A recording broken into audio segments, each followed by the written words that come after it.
Well, good evening, everybody. Welcome to the Send It Cup Series and Original Rebels tonight. We are on Intensity Broadcast tonight, so thank them for letting us use their platform to maybe have some viewers that we don't normally have and get to showcase what we do over here at Original Rebels. I'm Eddie Smith tonight. I got Colton Lanford, so Lanford Nation rise up. I got your boy in the booth tonight. And I think we're excited to see a very, very interesting race. There's a lot of questions that I have, and I'm excited to see how we're going to take on Michigan International Speedway. Coming off Daytona, we're going to jump right into what I feel like is going to be a very similar race at Michigan in the next-gen car. And I think it's going to be an interesting race for sure. Colton, how you doing tonight, and how you feeling about tonight's race? Oh man, I'm doing real good today. I'm really hoping we have another long green flag run like we did last night in the ARCA series, but you don't know. These next gen cars are something else. Yeah, Never absolutely. ran them. Absolutely. Yeah, ARCA Series had one caution out of 100 laps or no, 50 laps last night, and so it was a fantastic race and definitely put on a good show. So we're hoping for the same, but cars gonna be all over to each other tonight, and it's gonna be a different story, I think, tonight for sure. Well, let's go ahead and jump into the grid tonight as we go ahead and talk through this grid. We got a big old grid, so I'm gonna take the whole thing and just kind of try to fly through it so we can get ready for green flag. Don't miss it. Fry Hubbard on the pole. What a great run by him. But man, you can see right there on the screen the qualifying times, how close they are. Fry Hubbard with a 40.254 with Jacob Ellingson right behind him. Just less than, I mean, just so close. Logan Surgeon right behind him, starting third place, starting fourth, Eric Burkhalter. And in the top, rounding out the top five is Chuck Pegleg Phelps. Jamie Mullins starting sixth, Josh Lokovitz starting seventh, starting eighth is Jesse Nekula, starting ninth, Justin Hendry. Starting 10th, Justin Miller. William Griffith starting 11th. Starting 12th is Brandon Pollock. Starting 13th, Mickey Isaac. Starting 14th, Tyler Rice. Starting 15th, Brandon Wallace. Starting 16th, Matthias Swank. Starting 17th, Justin Ray. Starting 18th, Aaron Adcock. Starting 19th, Christopher Hyder. Starting 20th, Ray Page. Starting 21st, Steve Loving. Starting 22nd, Mike Pertosa Jr. Starting 23rd, Chris Bass. Starting 24th, Jason Warren. Starting 25th, Stephen McDonald. Starting 26th, Daniel D. Cunningham. Starting 27th, Chris Reese.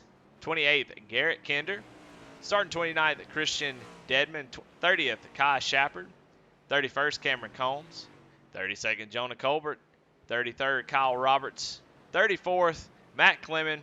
And 35th, Ryan Huff. So a full field tonight, Colton. It's going to be an interesting race. Have you run much of these next gen cars so far? Yeah, no, I kind of got my feet wet over at Daytona doing the carburetor series, but here at Michigan, yeah, I'm I'm not the guy you want on the field right now. So Well, from what I could tell, these cars are just straight flat out.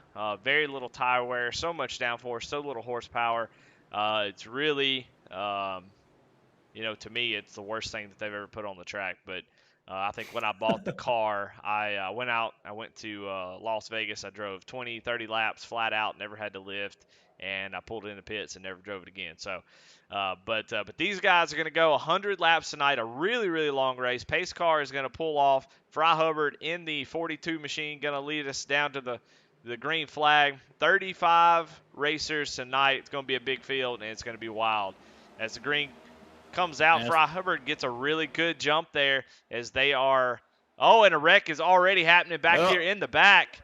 yeah, it Multiple looks like cars number involved. Yeah, number 15 of Cameron Combs goes around. Garrett Kinder involved is that in that. Jonah Colbert front end all damaged up. And that's not what you want to see tonight. Somebody else is sitting, Matt Clemens, with the whole front end gone. So not even making it to the start-finish line tonight, and already a big wreck. oh yeah, and sadly, Kai Shepard also lost his whole grill. He's lost that whole front bumper. Thing's gone. Well, let's go back. Let's go back and look, see if we can find out what happened in that wreck as we watch from Jonah Colbert's view. Let's send it. You can see the wreck had already started, so we'll back it up just a little bit. Looks like, there's a big checkup on that top line, and just guys nowhere to go. Man, that was a huge checkup on the top line. Yeah, guys, I don't know who that is. Just an accordion effect up there. We'll stop it and move up a little bit. See if we can start with Daniel D. Cunningham here. Yeah, you see that top line just accordions all the way back, multiple, and Garrett Kendrick trying to take evasive action. Unfortunately for Cameron Combs, catches the back end of him. So already a caution, and didn't even get started. So hopefully that's not telling for tonight, but it's to be expected in a new car. And like I said, when that top line checks up like that, that's a recipe for disaster. Oh yeah, no, that's kind of what sent me backwards last night in the ARCA series. A big checkup on the restart, and my whole race was almost pretty much done from then. Yeah, when you're getting ready to go green, guys are always trying to stay on the pedal, get it going on a restart, especially if you're towards the back of the pack. You just really don't. There's not much to gain by getting a whole big run. So what happens? Guys get up there and then they realize, we're not going just yet. And of course, with a bigger field, if you're not used to it, if you're running towards the back, the green flag will come out way before you can actually go. And people see that green flag and they just go. And you really, really have to wait it out and see how it all plays out. Especially in a long race like this, you got plenty of time and plenty of time to get up to the front if that's where you're going to be. And it's going to be a draft pack anyway, so there's really no point in really getting too wild. But it kind of does a little accordion effect, and we've got multiple drivers on pit road already. Unfortunately, no fast repairs in this race. So Kai Shepard here, you see without a front end, like you said earlier. Cameron Combs' car looks okay. Definitely got a little bit of damage, but then you look back here at Jonah Colbert in that 31 JC Race Graphics machine, and it has tore up something bad. So, yeah, it's a tough way to start the race, especially on a track where aero is so important and being able to have the speed to keep up.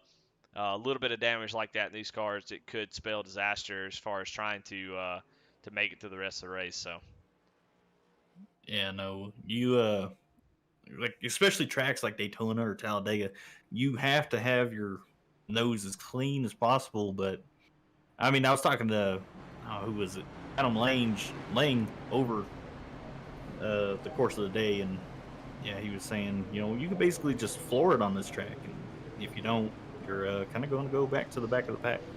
Yeah, restart's just one of those things, man. It's just it's a group effort, and in that particular situation, that top line just got that checkup, and it's hard to see too. You sit down in these cars. We'll actually go on board as we're getting ready to go back green after that initial wreck. Let's go on board with Eric Burkhalter, see what it looks like inside the car, and you get right up on the back end of somebody, it's really hard to see what's going on in front of them. So if you're stacked up getting ready for the restart, you can't really see that accordion effect until it's too late. But you're right. I mean, you got to get going. In this race is interesting. Without having to lift too much, every little bit of momentum you can keep is going to be important to be able to keep moving forward. I think you have to keep your foot in it.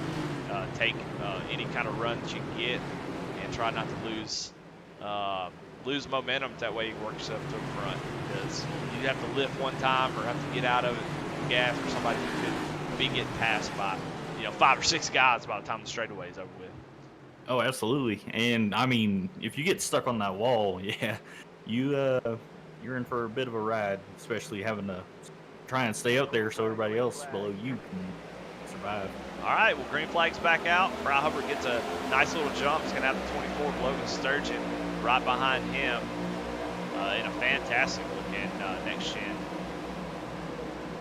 Camaro. Yeah, I'm loving that. I mean, I'm biased. I love Doritos. Loving that Doritos paint scheme. Yeah, and you can already see Fry Hubbard going to work that bottom side. Normally you see the car wash out towards the exit. But these cars handle so well and the aero is so strong that you can almost run that bottom line similar to the way you would at Daytona Talladega. So we're going to see that a lot. We'll see if the tires, you see them come off the bottom side, and you see him immediately. Logan Surgeon takes advantage of that. It's got the draft from Chuck Pegleg Phelps behind him, and they are probably going to freight train poor Fry here as he moves up out of the groove. And perfect example of what I was talking about. You just kind of hold it on the bottom the best you can, and you get out of that draft, you'll end up like Fry here. So everybody's the momentum starting to pick up. You're starting to see guys start to get back going. That pack is starting to get full. As man, we are 2 wide. Some guys looking to make it 3 wide here. It's just necking way out of the groove. And well, Colton, if you're right now, if you're the number 61 machine in the middle there, Jacob Ellingson, what are you thinking? What's on your mind as we cross lap 7 here of a 100-lap race? Well, like I always say, or like my philosophy, if you can side draft with the person on your inside, you can actually get a good push from the people behind you. You can definitely do. And got a wreck back here. The 23 machine and the number 6 machine go around. Oof. Yeah, Aaron Adcock goes around, and the number 6 machine trying to find, I'm pretty sure it's Tyler Rice, also involved. So another wreck. God, man, I'll tell you what, this big pack racing is showing its ugly head early, as we've already had two big wrecks. Guys just trying to make up as much time. It becomes a roadblock up there. Let's go back and see what happened there. It's Aaron Adcock, Final 4 driver last season, trying to get back in at this year round. Let's go back and see what happened if we can get SDK to work with us this time. You see it was already happening there. Let's go back and it looked like a bit of netcode from that. Oh man, I can't tell. It's that black and orange car on the inside line. Yeah, I don't know everybody's paint schemes in this series yet. So 32 of Jason Warren. So Jason Warren here. Yeah, you're right. Just a little bit of netcode. You can definitely tell that there was a little bit of space before that contact. As we kind of slow it down and you look on Jason Warren's machine. Yeah, and man. Yeah, just a tough deal right there, especially for Aaron and Tyler, as they really got the bad end of it. So yeah, netcode's always dangerous because you don't know, like especially if you're side drafting, kind of like Jason Warren was doing. You always just got to be cautious because you don't know if you're gonna kind of clip into the person next to you, even though you think you got enough space between you and them. Yeah, Jonah Colbert always says that if you have netcode, you were too close anyway. And a lot of times, especially on lap 7, that's probably right. So those guys just racing hard, trying to find a little bit of space. And a lot of times it's not like somebody's being careless. You're just moving into a spot you don't think the other guy is, and he's thinking the same thing. He's not really y'all are thinking the same exact thing and trying to fight for the same space and just get collected. So yeah, absolutely. I mean, it's always kind of like a mindset that you feel like you're there and that person isn't, and then you just next thing you know you're in the wall, collecting the rest of the track behind you. Yep. Yeah, and a wreck here it's very easy. That was towards the back of the pack, but if a wreck happens like that in sort of like 10th place or so, it's gonna take out most of the field. I mean, it's gonna be hard to avoid that. Even though they've got these big old brakes and these next gen cars, it's still gonna be difficult to come to a complete stop. Yeah, no.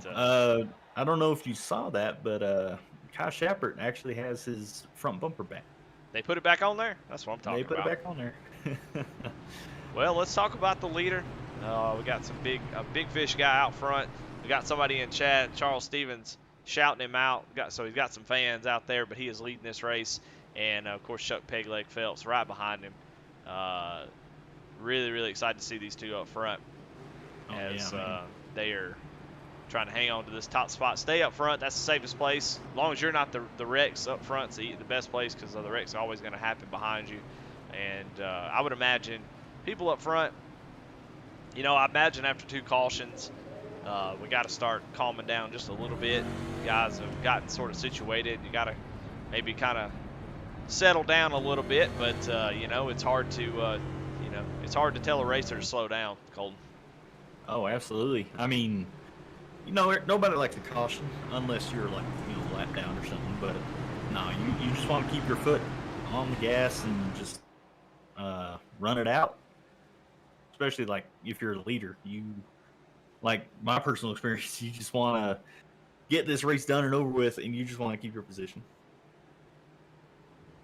Well, a long race tonight, long way to go. We've already got plenty of cars tore up, so it's either the guys are gonna, choose to clean it up, or it's gonna clean itself up as these guys are gonna end up out of contention with too much damage. So no fast repairs. I think we've got about 5 or 6 set of tires. They won't use but maybe 1 or 2 of them, as tire wear is almost non-existent in these cars.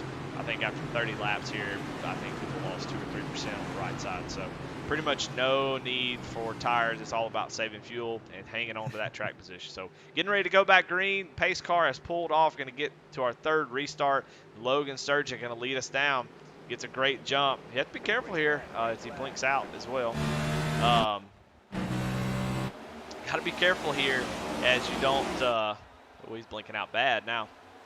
Yeah, that is. You got to be careful here as you don't want to get too good of a restart and get out too far out front and allow these guys to generate too big of a run and get a huge run on you. Be able to clear you before a turn, as that would that'd be an easy way to lose the lead. But so far, I think Chuck's going to be working with him tonight. I believe those two are teammates in this series. And Chuck's going to go low, and they're going to swap positions. Chuck Pegleg-Felt moves up to the top spot. Going to get him a lap lead here as Logan falls back in line. Seemed like that was orchestrated as you got somebody down on the inside here, the number 61 of Jake Ellingson on the apron trying to make a pass. Yeah, no, Ellington really loves that being below that yellow line coming to the line. You actually do get a fair bit of momentum if you get it perfect, but it's tricky. All right, well, Chuck goes high off the corner there, but able to come back down and hang on to that lead.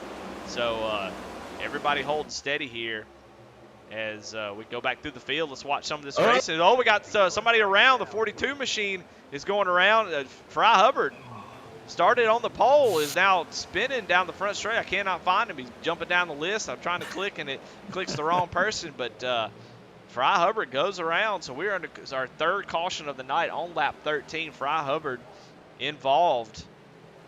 Yeah, man, what happened there? It just looked like bump draft gone wrong. I don't know. We might have to look at that replay. I saw like the last 2 seconds of it. Well, let's go back and look at, and this is the Kinder Farm and Ranch Wreckage Rewind, of course. Let's see what happened.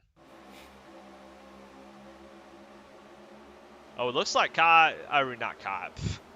it looks like Fry thought that the 61 didn't know he was there, was going to try to get down to the bottom behind Josh Lokenvitz. And, man, just comes down right into the 61, and Fry takes himself out, basically. Unfortunately for Justin Hendry, he gets a little bit of damage to go along with it. So, oh, golly, a lot of cars barely making it through that. Fry does the right thing, though. He does the smart thing. Just holds the brake and pray. You basically just hold your brake, sit in the middle of the track like that, and just pray that nobody just slams into you. He does a good job, and everybody's able to get around him. But trying to get down to that bottom line. That's why I went earlier on, because I was watching him coming down the track. I'm like, no, hold your brake, buddy. But no, looks like everybody got through that okay, minus Fry Hubbard. I feel bad for my buddy there. Yep, so need to go back live. We got guys on pit road. See Fry coming in, his whole back end is gone. We got a couple guys coming in getting fuel. I think fuel will be the biggest, biggest thing that can go wrong here, as you see Jason Warren on pit road. But fuel is going to be so important. That's where the fuel mileage a lot of times at Michigan is a big deal. And so guys trying to stay on top of fuel, knowing that it's going to be hard to really lose the draft here. But you see Fry Hubbard, Justin Hendry, Tyler Rice after that second caution is still in here trying to get some repairs done. And Jonah Colbert back on track after getting another pit trying to get some repairs done on that machine as well. So a lot of guys already in trouble. A lot of guys who are front runners. Jonah Colbert, Aaron Adcock, Steve Loving was involved in that. He's missed his HUD. I missed him getting involved. Tyler Yeah, I didn't see Rice, that. Justin Henry, Fry Hubbard. I mean, a lot of really fast guys are already out. Yeah, I mean, we got Chuck Peg Leg Phelps up in the front, so I mean, I'm just praying he can bring this one home. Yeah, Everybody Chuck. roots for Peg Leg.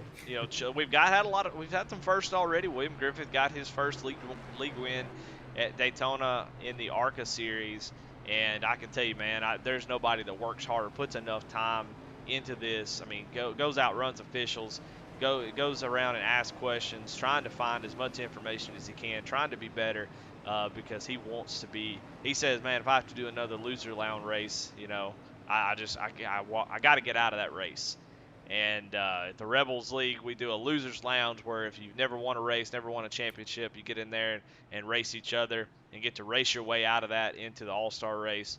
And I know Chuck, he's told me multiple times he's ready to get out of there and get that first win. So I know that's on his mind tonight. He's doing a good job of it so far as being up front with about 85 laps to go. He's in a good spot for it. So I think about everybody in the field would love to see Chuck win one and do it tonight. Oh yeah, man. I mean, me and Chuck used to be teammates over at JBR, and man, he was always the fast one. But he always just got kind of snubbed near the end. But I believe we're getting ready to go green. Yes, sir. Getting ready to go green as Chuck's going to get his chance of controlling the restart. We'll see what he decides to do as pace car is off on lap 15, so 85 laps to go, 84 at the line. So a long way to go at Michigan. 40-second lap times. We got to stay green. These caution flags are going to make this a very, very long race. And I've seen a lot of these guys. They're not really in a whole lot of shape. So some guys may not be able to make it to the end. But I mean, Chuck's doing a great job up in the front. He's got some help from his teammate behind him, and with your teammate behind you, if you've got guys who are willing just to ride up front, you just hang on to that bottom line. Don't really, open the door. Stay on the bottom, and guys are going to just sit there and ride with you. You use more fuel that way. That's the only big problem. But until they get multiple lines, it's, oh my goodness, they're going around again. Brandon Pollock involved. Who else is that? Ray Page might have been involved. Daniel D. Cunningham spinning down through the infield. So we are under caution again. So, man, a tough race so far. Justin T. Miller also got a big shot as well. Yeah, I'm not even going to fiddle with all that. I'm just going to go and try to find where that all started. As I don't know who is that. Who is that right in front of him? Oh, man. Looks like Christian Deadman. It's hard for me to see. I'm trying to get a dang camera that'll. I don't know. I don't want to call out somebody's name and be wrong. Oh, that was happening way up in.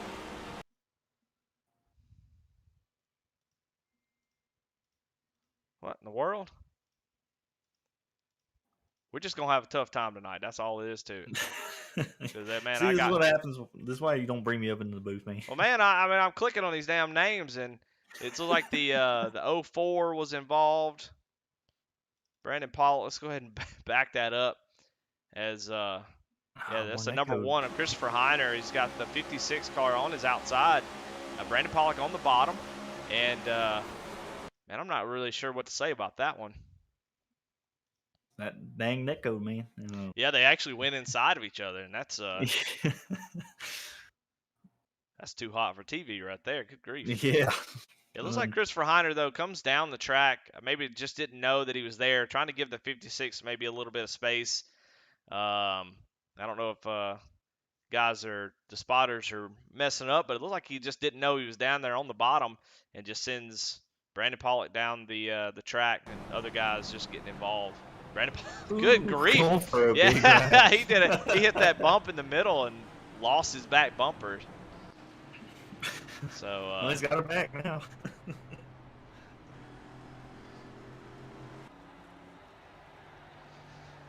well, I can tell you, I did not want to see this race be a caution fest. Last night was one of the best races I've seen in this series. One caution, and it was even just sort of a, kind of an accident, just kind of a, it wasn't, just being ridiculous. And just that Oh, we could have easily gone caution free in that race, and I thought it was, man, just a fantastic race. Guys going 3 wide, 2 wide. It was just, it was a lot of fun. But I tell you, Colton, that ARCA car, it demands respect. I think that's one thing about that car that I really love is that you can't just take it lightly, and so a lot of guys respect that car, and I think that you take less chances. Where in this one, I don't think you really have to respect this car that much. It really almost drives itself, especially at this track, and so I think it gives you a little bit more confidence than you might have. yeah, no. Especially at Daytona, you can basically just get up on somebody's back bumper. Just don't push too hard, or else you're gonna send the person in front of you spinning. And no, it's comfortable.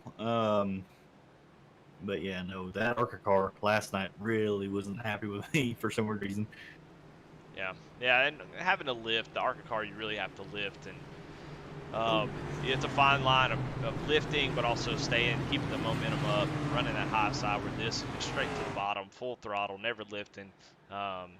So it, guys see 2 or 3 people pass them on the bottom, they start to freak out and make some wild moves. So hopefully they'll get it settled down, and we can get some green flag racing and see what these guys can do once they get these things wound up.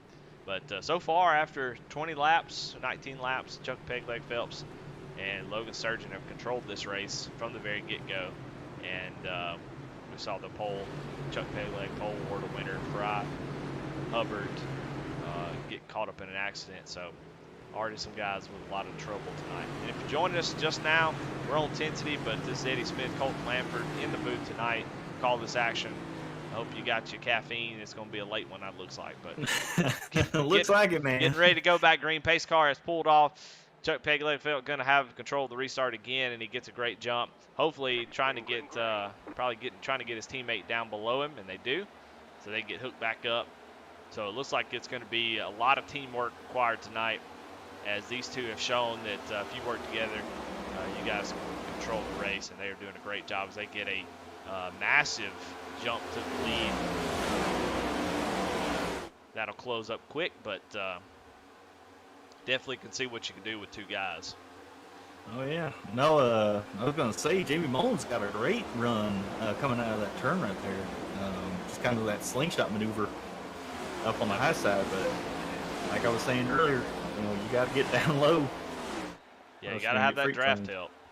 You're full throttle. Every little bit matters, and without that draft help, you ain't gonna do nothing. Want to shout out some guys in chat. We got Dave Huff, we got Charles Stevens, who we've already talked to, Kevin Kinder, Ratchet Miller, of course, in chat. See Chuck sliding up the track a little bit off the corner.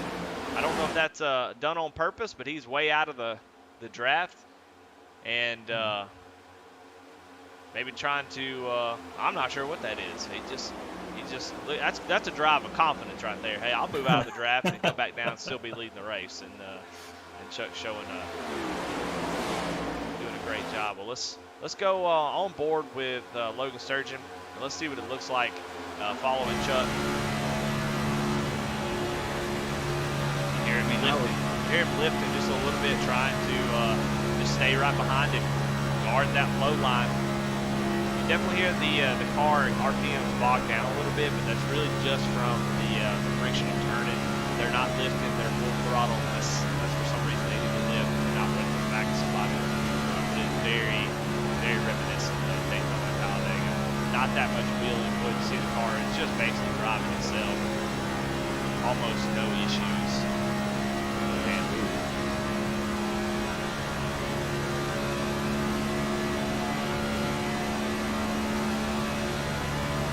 All let's go through the field. Let's see what some of this racing is looking like as we go check in on Cameron Combs, Brandon Wallace, Jason Moore, Garrett Kinder, Kai Schaffer, and Chris Reese. A little battle here. This is for about 17th place, so they've actually lost a little bit of time to this top 15 as they are trying to get single file maybe and get a draft going, as they have lost quite a bit of time as they're about to go 3 wide here. Yeah, that's always a scary thing to do. Oh, almost 4 wide with them now. Check in. You can definitely see that guys are losing drafts. You see that they're going to the outside of Justin Ray, maybe feeling like he's holding them up a little bit. These next gen cars are super new. A lot of guys don't have a lot of experience with it, and it's I think we'll see, maybe who's been doing enough practicing, who knows what kind of moves to make, because you think a lot of guys probably like almost save tires in this car and just take it easy, but you can't do that here, can you? No, no matter which lane you choose, you're going to chew up those tires. Not for example, not really these cars. Make sure you'll chew them up, but it's more like you gotta maintain that fuel, Yeah, you're not gonna burn the tires up at all. The tires are almost meaningless in this car, and so saving tires really just a waste of time because you're not gonna save it. It's really just about pretending you're at Talladega, Daytona, keeping it wide open, and staying in the draft. You see these guys led by Christian Edmond here in that number 3 Fanatec car, trying to run down this pack. Looks like they are going to be able to run them back down, so definitely working together. But this little pack right here with Garrett Kinder, Jason Warren, they were running side by side for so long that they are about 4 seconds. You see how much gap is in front of Garrett Kinder. About a 4-second gap back to Mickey Isaac. So they are going to have to really dig. And you see Cameron Combs not playing nice as he is passing Jason Warren. They're probably saying, hey, man, get in line so we can run these guys down. But everybody's got their own agenda. They race how they want to. You see that a lot in plate tracks where it's just hard to get guys to work with you and work together, especially when y'all don't race as a team. So, but they're going to have to work together. They're going to get back to this front pack, that's for sure. Yeah, no, you just got to get comfortable with this car. And sure, it might take like 10 laps or 25, but as soon as you get comfortable, you feel confident. You can definitely change the outcome of this race. Well, it's such a different mindset when you get to a package like this, where it requires multiple people around you to be successful. As we've got a couple cars making a pass, a rare pass in these cars. But you really have to have your competitors work with you. At Daytona, Talladega, we're used to that part, but here it's just so weird to think in a lot of these tracks that you got to work together. But here it's just the same. You got to work together with your competition, which is so hard to do. Oh, absolutely. And coming across a lap car here, and the number 56 going a lap down, Justin Miller. But looking at the chat, yeah, Ratchet Miller, I completely agree with you. You gotta find a draft partner. Like Chuck Phelps is lucky he's got a teammate right behind him, so he doesn't really have to worry. But like other people, not so much.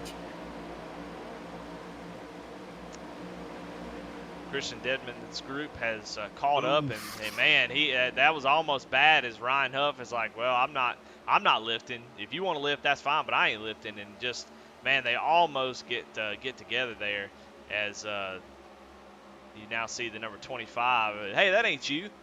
Nope. Jamie Mullins out there, the 25 Air Force machine, kind of holding the torch for you there. Yeah, no. He reached out to me because he requested the 25 number, and I'm like, yeah, sure, man. I actually baked a paint scheme for the Next Gen Cups car. He's like, mind if I use it? I'm like, not at all, man. We're teammates. We gotta go. There you go. That's what I'm talking about.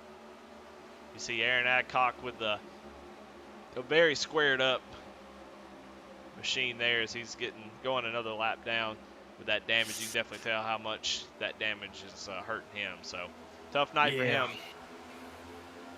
Like I was saying earlier, you got to keep that nose clean, but it's just always a problem if people are racing just a little too hard, slamming your right rear quarter panel, kind of mess up your draft.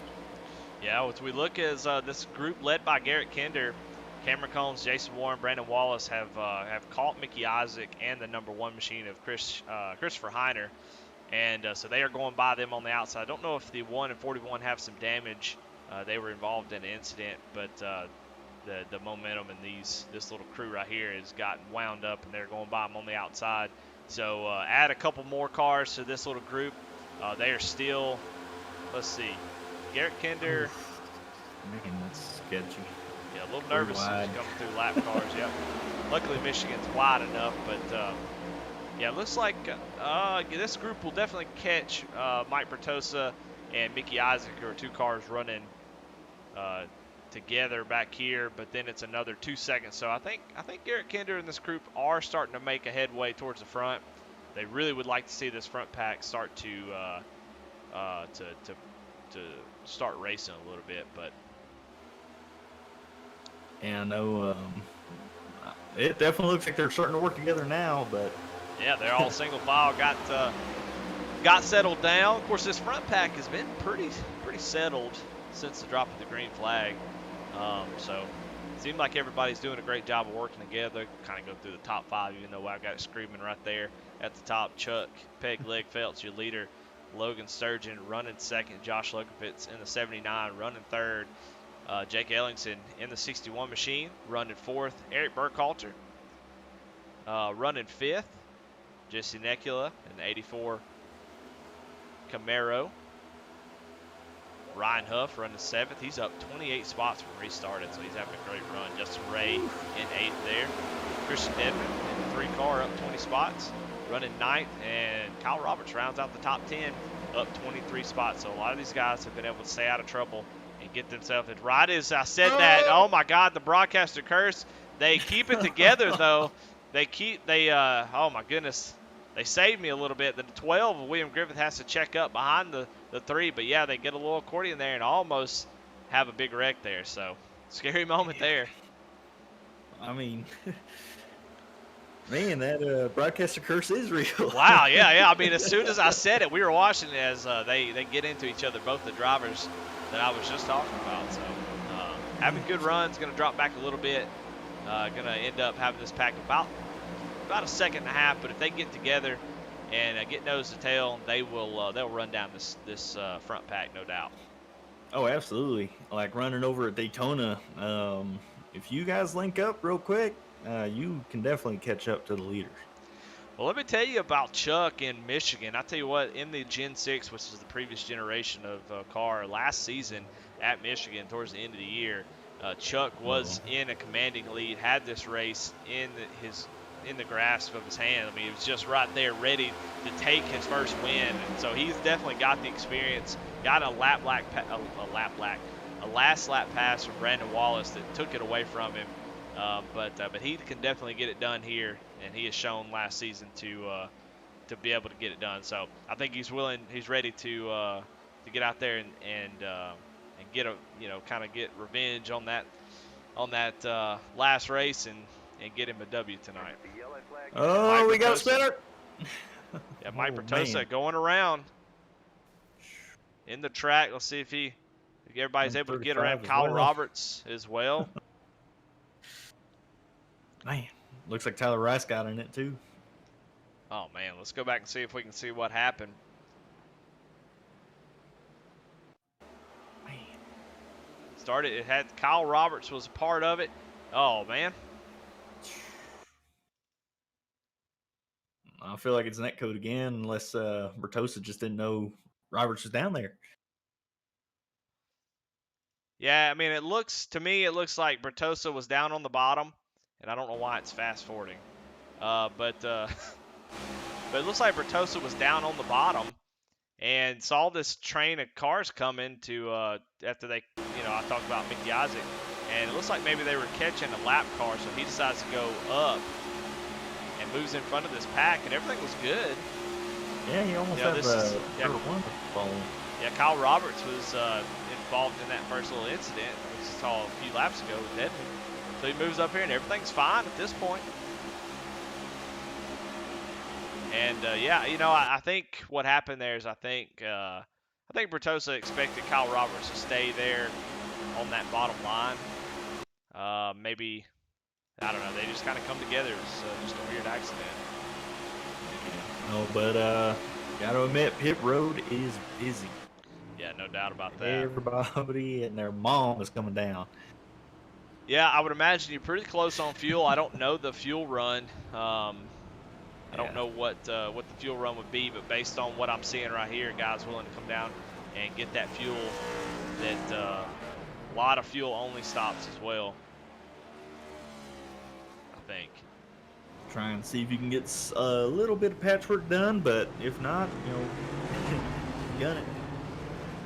Yeah, it looks like everybody took 4 tires. I'm not seeing any.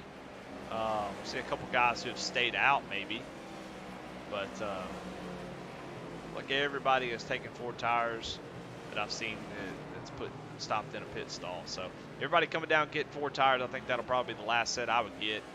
And getting that fuel, they could probably make it all the way on fuel, but I'm not actually too sure about that. I don't know what the fuel run is. We've run 38 laps, and this is the first pit stop for many of them. Yeah, I'm looking through the field right now. Steve Loving is still missing that hood. Really hope that's not hindering him. And yeah, there you go, Jonah Colbert. He's a little banged up, but well, he's 2 buddies. He's in the lead right now, so you know, Steve Loving is going to head down pit road, so he's definitely coming down trying to get a little bit more damage fixed. But looks like Jonah Colbert going to stay out. Feels like his car is good enough. Try to get some track position, stay with that lead pack. And we don't really know if that damage, how bad it is. He's been kind of mired in the back, so we'll see just how much damage there actually is. But he's going to be your leader. Eric Burkhalter going to be right behind him. Had a great pit stop. Chuck came out in, it's like 5th or 6th. So didn't drop back too far, but some guys just had some amazing pit stops. Eric Burkhalter had a great pit stop and was able to make up a second or 2 on these guys. You know, I've got to raise my hat to these guys. You know, they definitely make this race very entertaining. These are just this whole league is just a bunch of great dudes, you know, just getting along. You know, sometimes we might hot mic it, but you know, it's all out of competition. Everybody loves this. Well, it's you know, it's easy to get in here and to start taking it too seriously. I think we're all guilty of that, and you know, so sometimes it takes a couple, you know, to kind of step back and say, man, I don't know if it's worth all this. We're just here to have fun, man, unwind. So, but I tell you that pace car is about to unwind the steering wheel down into pit road. We're going to get back going. You'll see what this 31 machine has got. Looks a little beat up, but we'll see if he's able to hang on to it. Maybe they got enough damage fixed to be able to stay up front and be competitive. Green. Well, and Jonah, I don't know if he spun his tires or whatever, but he jumps way down to the bottom. Not real sure what's going on, as looks like he's just letting the whole field by. So it's an interesting decision. Maybe trying to get that lap led. What you think, Colton? I think he was just trying to get that lap back. Well, he's on the lead lap, so he wasn't getting the lap back, but he definitely was getting a lap led, I believe. I think that's what he was doing. He's going for that bonus point, then. Yeah, those bonus points mean a lot in the Nightmare Cup. They definitely mean a lot. As you lead a lap, you get like 10 bonus points. That's great. There you go, Mama Ellingson. Jake's in the lead. Yep, Jake takes the lead after that restart. And gotta be cautious. Jake started outside the front row. At least that's what it shows me. So I think he started second. Got somebody way up the track here. I think that's Jason Warren in that Western Auto throwback car. Oof, man. Burkhalter just about cut off Jamie Mullen's nose right there coming off that turn. Yeah, just the fight to get down at the bottom. You see William Griffith already having that same issue. He's stuck out there with nowhere to go, no help.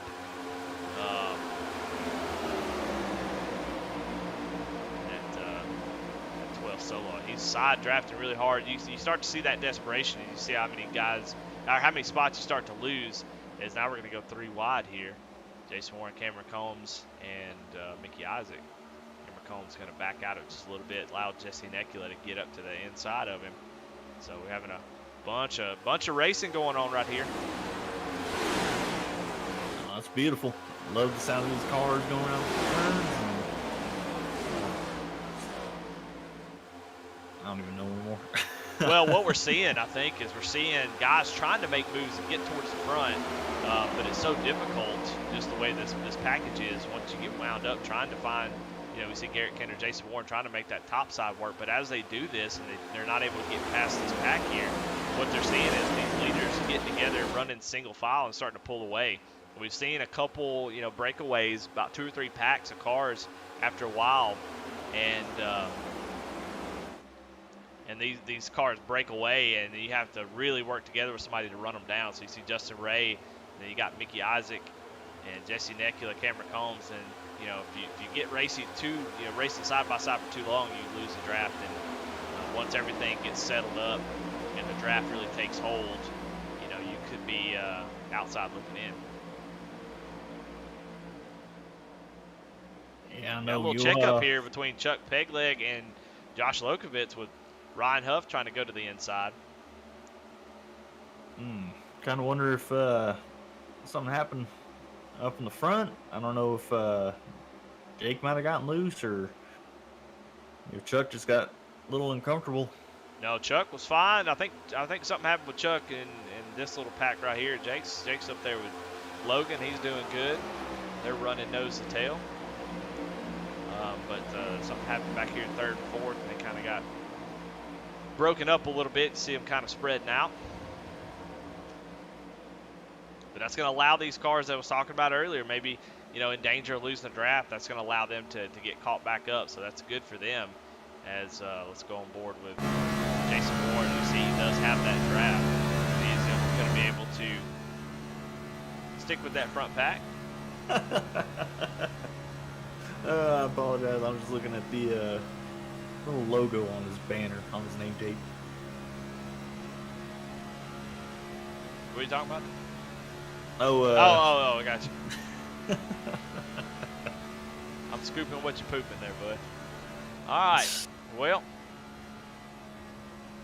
looks like they're caught up. Now they're going to have to make a decision. You see the 13 that says, you know what, I got to go 3 wide. I got to run. And, they're going to get wrecked. Don't do that. Oh, my goodness. No. Man. My goodness. I just, man, I don't understand what happened there. As you see Garrett Kendrick going, it's netcode again, man. Man, netcode is the menace of today's race. I mean, I think they all knew it was coming because they had such a big run, and you just can't, you can lift or you can, maybe try to take it 3 wide. Hendrick goes up a little bit. I don't see any contact there. 13 is clear, and they're pretty good. And then all of a sudden the car just cuts loose, and Hendrick goes right into the 13 and into Cameron Combs. So, golly, well, netcode has kind of been a nuisance tonight. As we're still under green, though, after that wreck. Really? So, yeah. Man. Yeah, I would assume that would have been a caution. You see 13 of Garrett Kinder moved his way all the way up towards the front, now coming down pit road, get his damage fixed. So, tough deal there for him.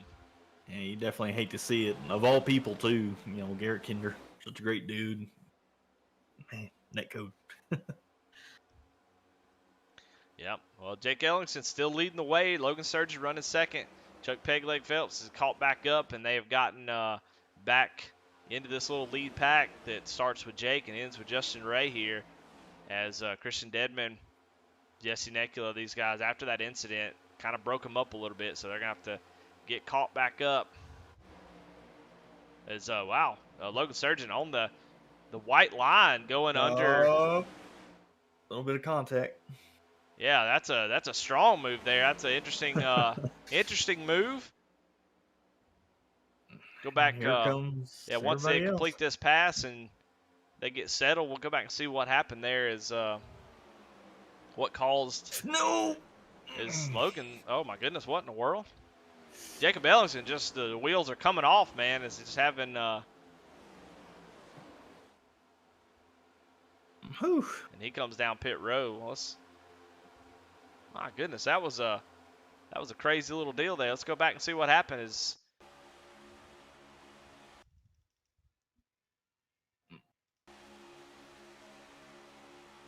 Yeah, he goes down on the apron to try to make that pass and does complete it before the turn. Yeah, it's really hard to say on that deal. I would understand the frustration if I was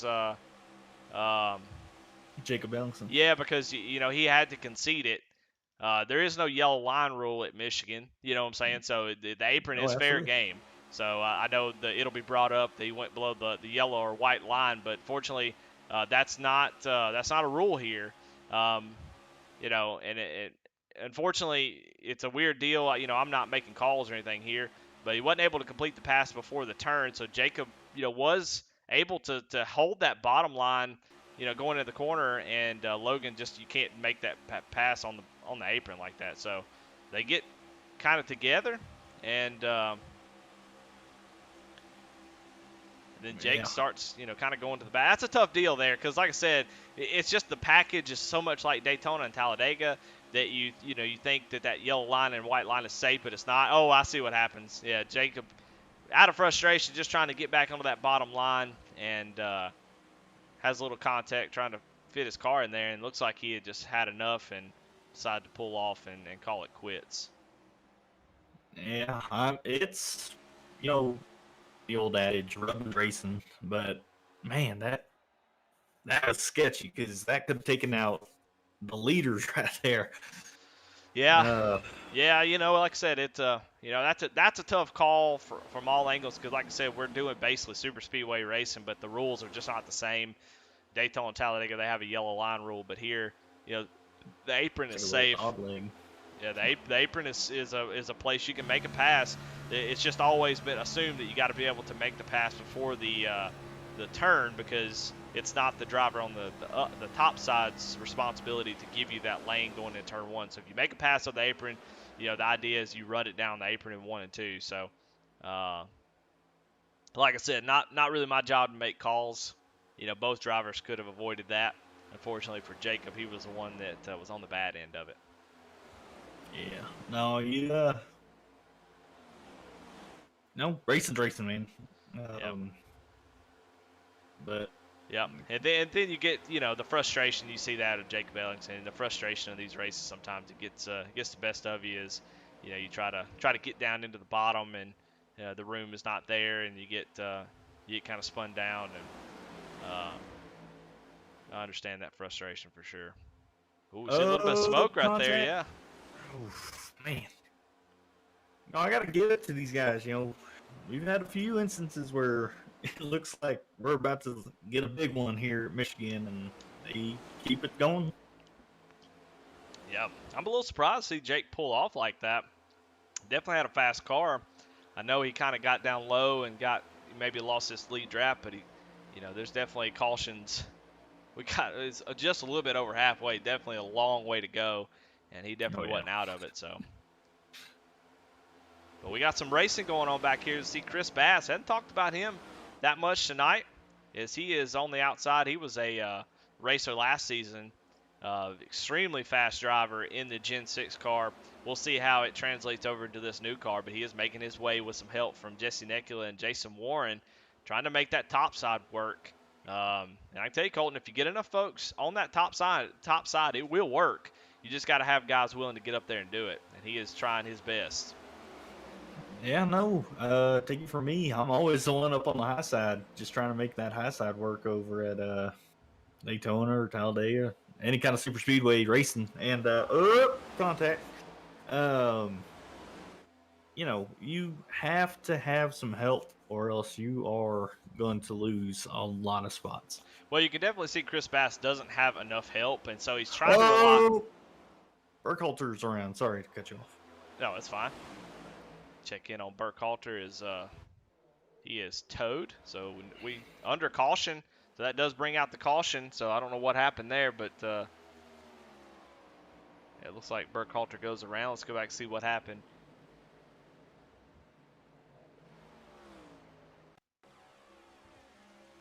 On the high side of Ray Page just kind of slides up a little bit, and man, just got the wibble wobbies and couldn't get it back straight, man.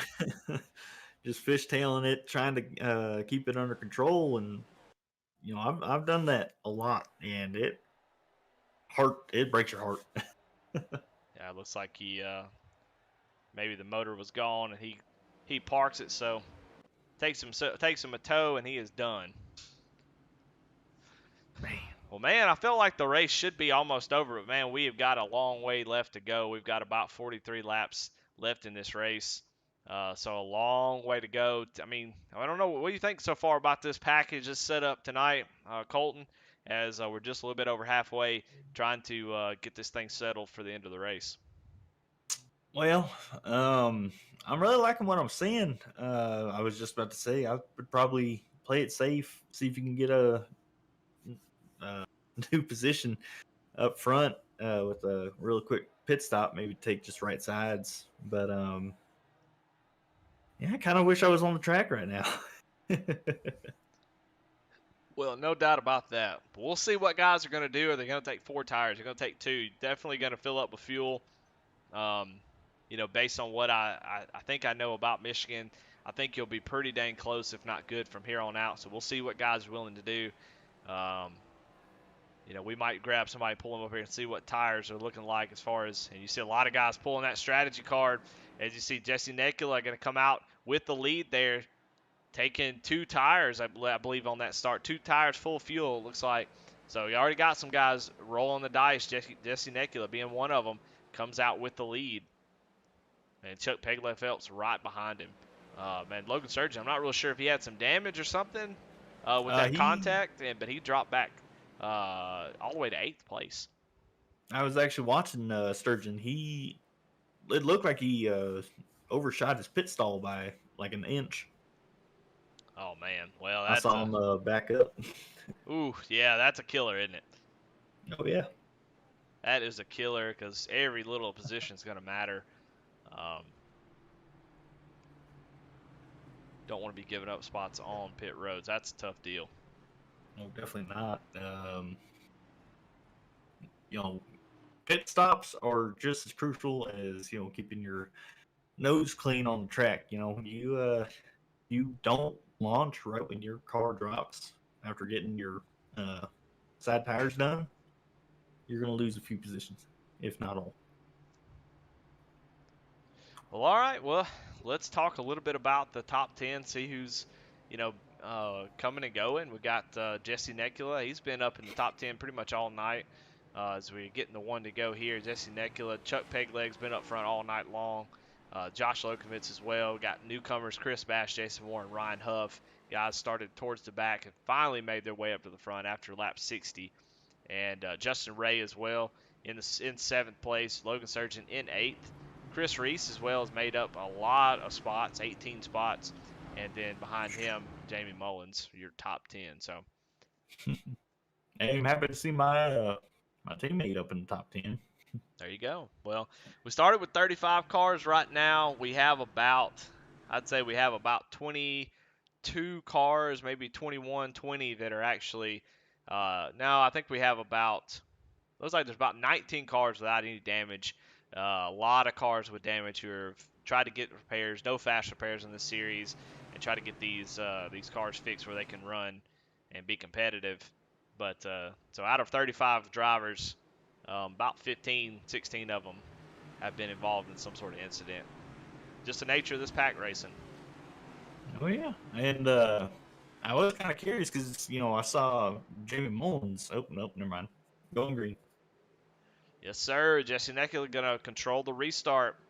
I think, man, as we get down to about 40 laps to go, I think we get another 20 off the board. we're going to start seeing guys be extremely aggressive. We've already seen some guys be aggressive, make some wild moves trying to stay on the bottom or get to the front. And I think that's only going to continue to ramp so you see Chris Bass really being aggressive there on that bottom. Chuck, oh man, Chuck's out there all by himself on the top line. Very, very scary. So you see Chris Bass with a run, going to maybe look to the outside. No, being out on the outside on the super speedway is very sketchy. Well, I mean, the best thing right now, I mean, Chuck was able to get down in front of Logan, which is, and Jesse Nekula goes around. My goodness, what is going on? It's a huge wreck back here. Let's go see what happened there. Oh, man. Jesse just gets loose. I have not seen that all race long, but he did take those 2 tires, and you see a bunch of drivers. Brandon Wallace spinning down oh my goodness, who was that? Flying in at the last second. Good grief. I mean, I don't mean to laugh, but man, that's definitely scary. Yeah, no. Let's go on board with him, see what it looked like. Man, I got to back it up just a little bit to try to see what it looked like going into the corner. He's on those 2 tires. He's got Lokovitz all over the back bumper, and you kind of see him getting loose and start to chase it up the track, and it just plows right into the wall.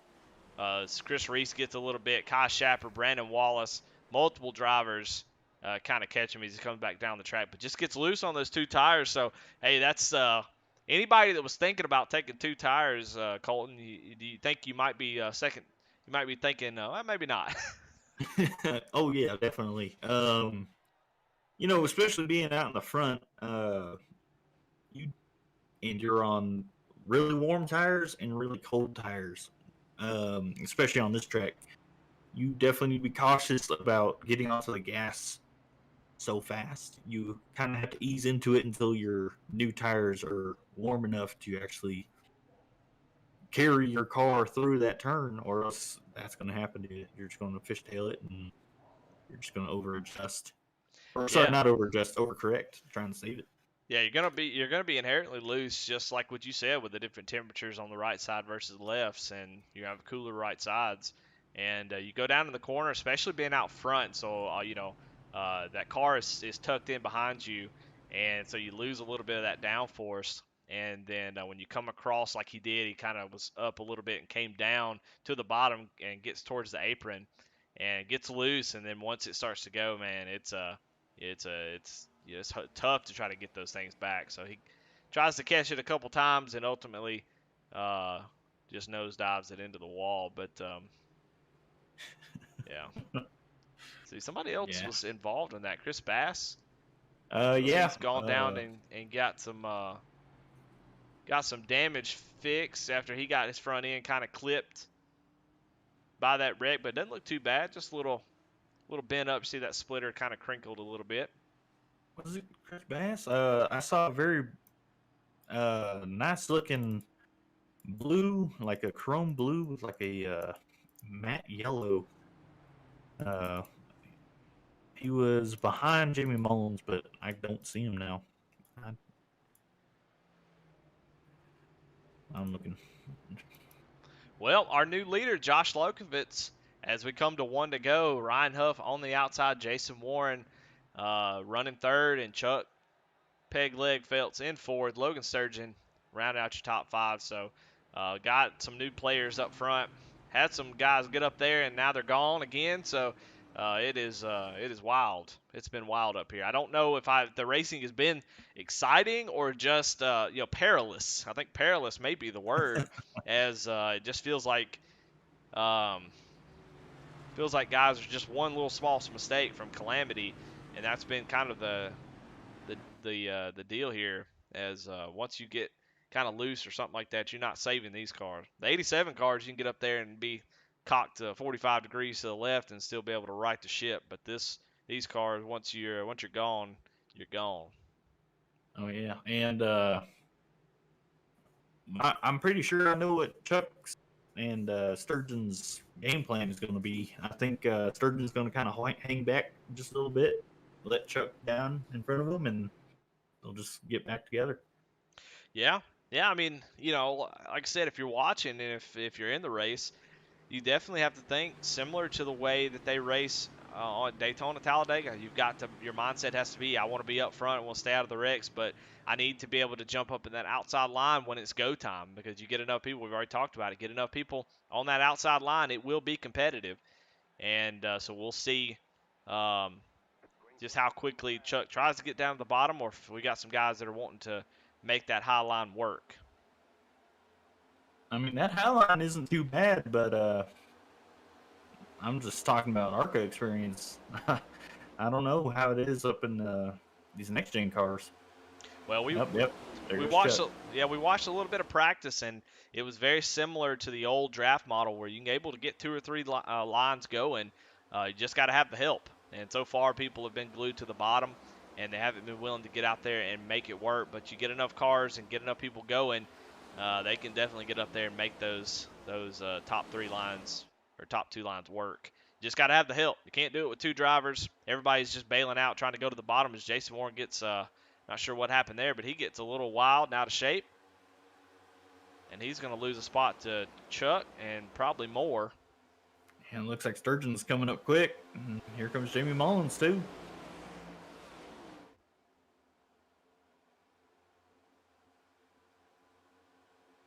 Yeah, Jason Warren kind of, I don't know, maybe some nervous steering. I know they say these rack and pinion steering is just kind of weird and hard to get used to, especially when you're trying to save a car going 170 something miles an hour.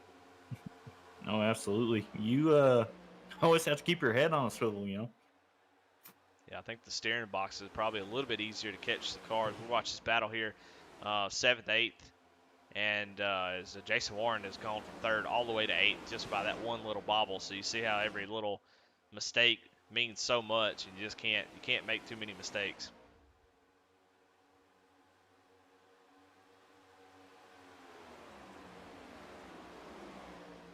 A little too wide action here between Steve McDonald, William Griffith, Matthias Swank, and Cameron Combs. Well, looks like Griff just lost his help, but he's still hanging in there. Yep. Just Griff dozing his way, no matter what happens. That's right. Blades down, let her rip. Trying to make that high side work. Now be careful you don't lose the draft here. Is that, you see those gaps back there, and all those gaps, guys are getting huge runs from the car in front of them. Then you got a huge run from the car in front of them, and until they get caught up, they really have these, they'll be 10, 15 miles an hour faster. You see that as they start to catch up, you see Jason Warren go up to the top because just how much that checkup is. But until that happens, it can be really, really hard to keep up. Oh, for sure. I mean, looks like Sturgeon finally caught up to Chuck, and it's like the rest of the pack is just trying to catch up to them. Yeah, all night long, this front pack has been able to kind of stick together, and then you go back here to these three cars that like I said, I mean, they were running side by side, and now look, they are now 2 seconds back, and if they don't get together, run side by side, you see William Griffith going to the high side of Cameron Combs, and that is just killing their ability to run this group down. So it may be intentional. Maybe they want to get out there and stay away from the wreck. But every time they run side by side, they are losing precious time to this lead pack as you see them running off into the distance. I'll go on board with William Griffith. You can see how far away they are. Definitely out of the draft, so they've got to get together and work together, try to get back up there to the front. And then as we go back even further from these three, you've got Chris Bass leading this little pack. So if this pack catches up to them, they'll kind of blend in, and they'll have a bigger pack. If they work together, they can run that front group down. Just going to take, like I said, a lot of effort.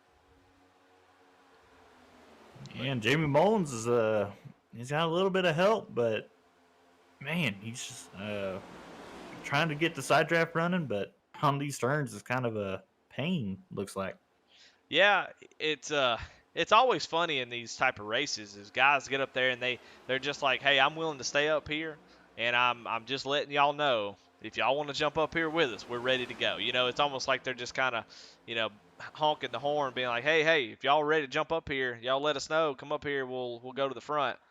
and just trying to get somebody, anybody, to jump up there and try to fight for this lead. It almost looked like Jamie was about to get some help. I don't know who that is in front of him, but I think that's Ray in that 73 car. Yeah, Ryan Huff. Ah, I'm still learning everybody's paint schemes here. Yeah, they got But 3 cars now. They got Christian Dedman up there in that number 3 machine. But definitely still falling back a little bit. Now Ryan Huff does pull up into that top line, so you were right. He was thinking about it, and he heard you on the broadcast, and so he decided he's gonna jump up there and take the challenge on as Logan Sturgeon pushes up in the middle of the track. Got a little scary there for a second. So is Ryan Huff gonna commit to that outside? Is he gonna get scared and dump back into the bottom? He doesn't. There you go. This top side with about 28 laps to go is starting to pick up steam. Guys are going to start to see this and jump up there and start to take advantage. Ryan Huff has a huge run as Josh Lokovitz has no help on the bottom as Chuck just hadn't been able to get back to him just yet. And so Ryan Huff going to come through on the top side and lead this lap. So that second line, Colton, is starting to get rolling. yes, it is. And look who's fighting for second right now. It's Oh, my man. clone. Yeah, well, unfortunately, Ryan Huff does the normal thing and jumps down to the bottom and leaves that top line hanging. But let's see if if people saw what just happened as Ryan does go up towards the top side and blocks that run that Jamie has and Jason Warren going to go to the outside. We are 3 wide. Jamie Mullins, Josh Lokovitz, and Jason Warren as Jason Warren had a huge run when Ryan jumped up in front of him. And Justin Ray going to go with Jamie Mullins. We are 3 wide for second place here as Christian Dedman. Is he going to go 4 wide or is he going to try to push Jason Warren up here to the top spot? Yeah, it looks like Dedman and Warren are about to get a little bit of extra help here, but we'll see. Yeah, Dedman drops back a little bit. As they get together, Chuck. Contact! Oh, no. Man. Oh, my goodness. Chuck Pegleg Phelps on his roof and flipping down the back straightaway. That is awful, man. Oh, I hate to see that. As they were That's one thing battling I don't for want to see. third there, trying to get that stuff going. And let's go back and see what in the world happened there as we were watching, but we really didn't see who did what. So let's go back and check that out. As Jamie Mullins trying to 3 wide there. Chuck just comes up off that bottom line. Don't know if the old tires or what's going on. Maybe he just didn't realize there were Jamie 2 was guys there. up there. Man. As just slides up ever so slightly, and that was enough to make contact and send all 3 of them into the wall. Justin Ray with a great job missing that wreck. That was beautiful. Beautiful work there from Ray.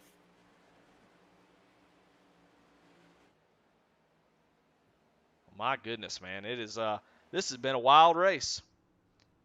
Like I said, it doesn't feel like it's racy. It seems like every time they get around each other and start racing, these cars, maybe it's just so new and it's so hard to race around each other.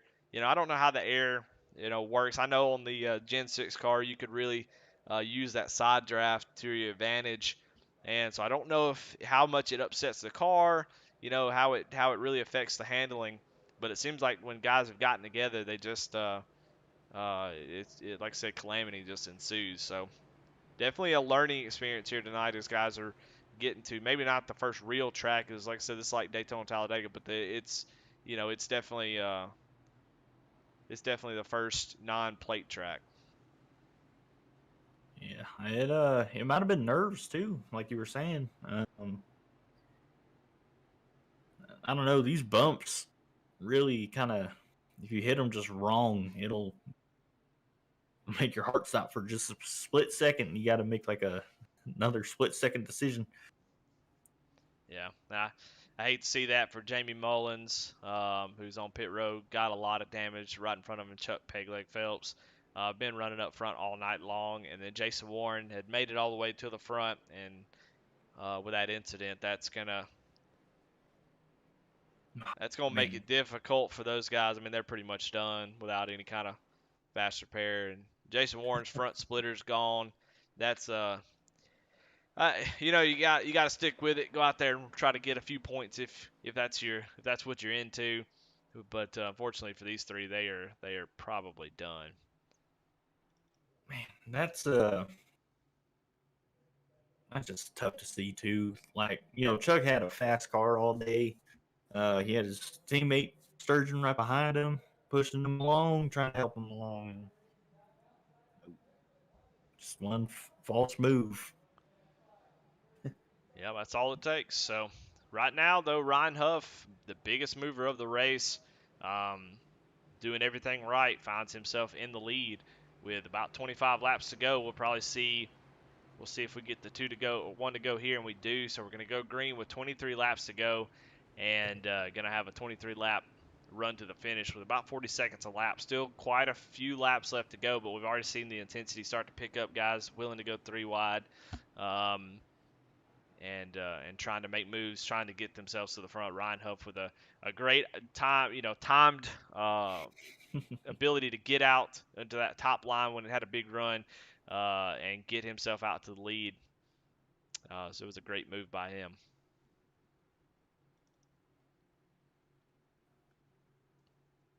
As I'm looking back through the pack, I'm happy to see Kai Shappert and Fry Hubbard coming back up. And Yeah, Steve Loving. yeah, just sticking with it, huh? And still looks like Steve doesn't have a hood, but and Kyle Roberts. Yeah, that's why it's curious when I see people quit races. Um, you see these guys, they're running the top 10 after, having major damage, just sticking with it, trying to get these good finishes. That's how you run for championships. And so it's interesting to see guys just quit really fast unless they have, a meatball or something like that. But, these guys showing a lot of grit, sticking with it. Probably going to end up with some good finishes, as I'm sure we're not done crashing. But Ryan Huff going to lead us down to the restart. And on with 23 laps to go. I have no idea who's going to win this race. It's going to be a wild one, I think, towards the end. We're going to see probably a last lap pass, if I had to guess. Well, let's see what happens. And looks like we're already starting to go 3 wide just a little bit. Yep, got to get these cars wound up. They do have I believe they have a tapered spacer. I don't think I know as though Josh Lokovitz gets a huge run. Ryan Huff gets out too far ahead on that restart. And Lokovitz gets a huge run. Ryan Huff able to get down on that right rear quarter panel and pull him back a little bit, but now he's got help with Logan Sturgeon coming up to the inside. Logan looking like he might try to go to the inside, but Josh blocks that as Mickey Isaac and Justin Ray get a little net code tap there. That probably scared the mess out of him. I pooped myself a little bit, I'm going to be honest. So would have stopped my heart for a split second there. yeah, so getting racy already. Ryan Huff just got a little bit too far out front, but we've already seen him made that top side work, so if anybody can get it done, he can, running that Evil Empire SS machine.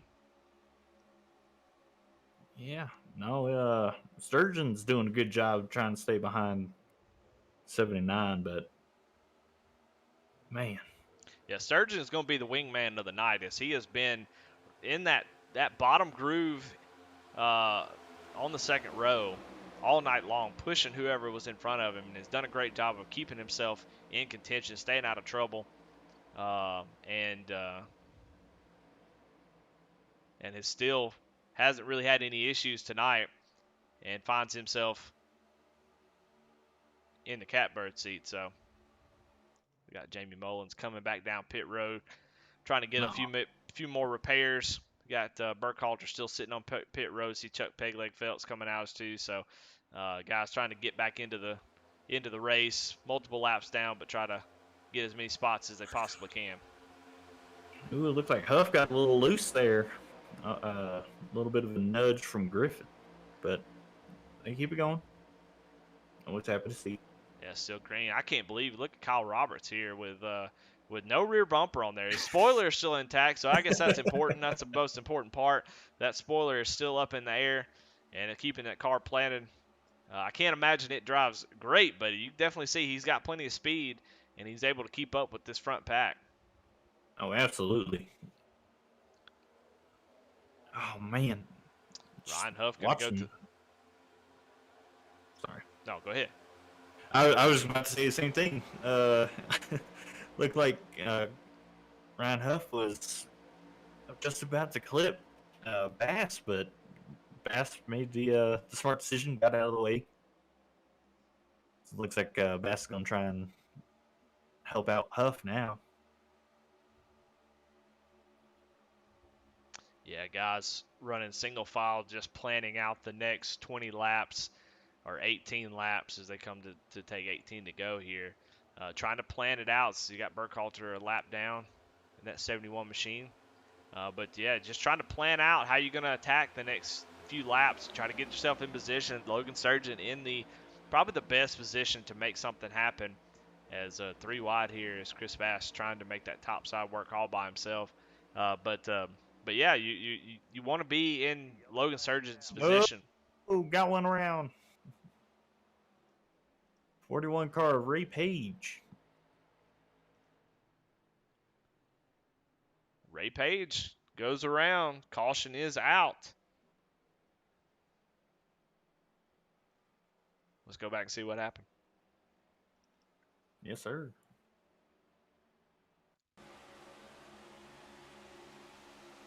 So right between Yeah, trying to same thing we saw with Jacob Ellingson, just desperation, trying to knowing that you're on the top side. Uh, Not really sure how all that happened. Maybe he got kind of moved out of that groove, or the top line just didn't work, or something. I don't know. It's really hard to say. We're trying to go back and see what happened, but yeah, started to lose a draft a little bit, and start to see those cars pass you on the inside, and so you, in desperation, try to jump down on the bottom and get that car cleared. And you start to see you can definitely see that momentum start to fall away. And now he's like, oh God, I got to get back down to the inside. Sees a little gap there and scoots down in there just the last second. But 31 machine was there, and he goes around. Doesn't hit anything though. no net So, code again. You know, oh no, they definitely got together. But I'm saying he didn't hit the wall or anything like that. So no big damage out of him. So he's able to get it back going.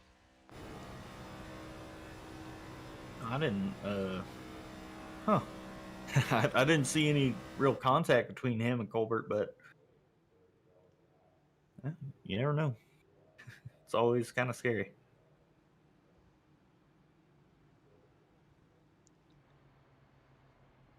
All right. Well, under our 9th caution tonight. Holy smokes! Yeah, a lot of cautions. Chris Bass is gonna let come down. Maybe get 4 tires, get some of that damage fixed.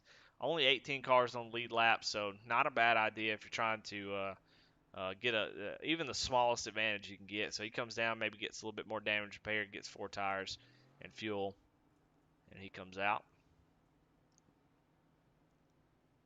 Yeah, it's About the only car on the lead lap that wasn't part of a wreck that came down. So he's about the only one that came down and get tires. Not gonna mean much difference though. I don't think. I don't think that. I think that's maybe just a small advantage at best, as tires just hasn't shown to be really that important. yeah. No, like you said earlier on broadcast, these cars are a lot better with their tire wear compared to the ARCA cars or the trucks, I believe. But fuel's the must.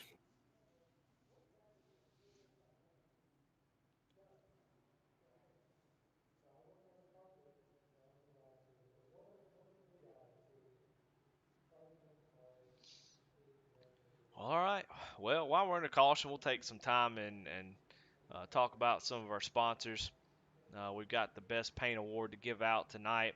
We also have, of course, Shappy Edits. Want to thank ORRL Farms and everybody that puts a lot of time in to this series. Griff, guys, making decisions, trying to come up with ways to keep this thing interesting. Was going to run the Gen 6 and then decided we're hoping that an update comes out in the next month or so that's going to make these cars a little bit more what they have changed in real life. So we ought to see the racing improve as the season goes. But we definitely want to thank all the sponsors. um, tonight. So we still got a lot of racing left to go. So there might be a hard charger. We don't know so far. Ryan Huff is that guy, but you've got folks like Kyle Roberts, Matt Clemon, guys who are there ready to take it. And best paint scheme is also on the table still, as there's a bunch of good ones out there. I haven't decided just yet. Now, Colton, I might let you make that call as we get down towards the end of the race. Oh boy. Yeah, the pressure's on. You're gonna be the Smeal Racing Designs paint of the night. You're gonna be the one. You won't let you call that one out. All right. Well, We're getting ready to go green. You don't have to make a decision right now. Josh Lokovitz is going to lead us down. And we saw Ryan Huff that last restart jump out to a big lead. I wonder if Josh is not going to remember that and kind of slow roll this one as Ryan got up to a huge lead and got just kind of his doors blown off. So pace car is off. 15 laps to go, so a little sprint here to the win, but Josh does get a great jump, so he's going to have a huge gap. Logan Surgeon not quite ready to get down the bottom. He does now, so those two are going to be nose to tail as we're going to get ready to see who is. Oh, is Mickey Isaac with a last-second dive down to the bottom, trying to get that bottom line. But these two out to a big lead, and they're able to be in tandem. Not going to get in too big a trouble, but Justin Ray is coming. And see if he's willing to jump out there and make it racy, if he's still going to hang out and be there at the end.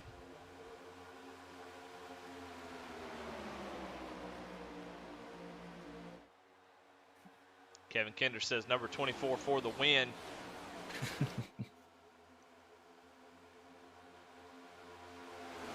Man, you got to watch out, though.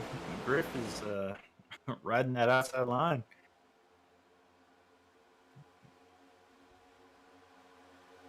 See if he can get some help out of here. Oh, nope, he jumps back down. Yeah, jumps back down in front of Kyle Roberts. Gonna be have to be careful and try to get back going. He's about 1.1 seconds. That's just out of the draft. He's going to need a little bit of help to get caught up to this main pack because we've got a little 6-car breakaway up front.